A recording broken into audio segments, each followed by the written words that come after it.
खोला ना नजरिया काहेला बांधवा नजरिया हो गुरु खोला ना नजरिया काहेला बांधवा नजरिया हो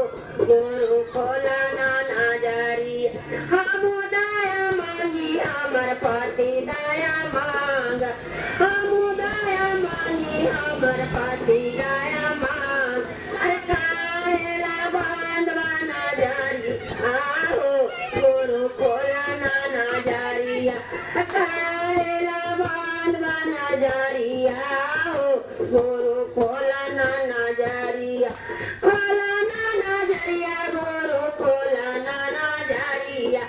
खोला ना नजरिया गुरु खोला ना नजरिया काहेला बांधवा नजरिया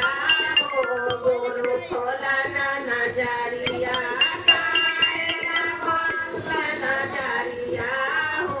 गुरु खोला ना बेटा दया मांगे हमर पुतो दया मांगे बेटा दया मांगे हमर पुतो दया मांगे काहेला दी बांधवा नजरिया हो गुरु खोला ना के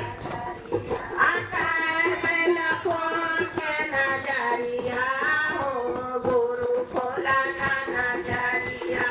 बेटी दया मांगे हमर दंगा दया मांगे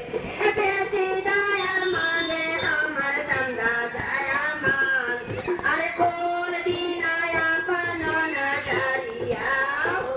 गुरु खोली ना नजरिया अरे देख लीना गुरु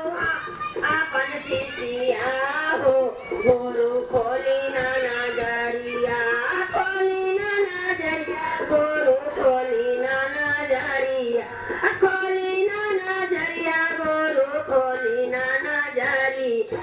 काहेला बांधवा नजरिया हो गुरु खोली ना नजरिया अरे काहेला बांधवा नजरिया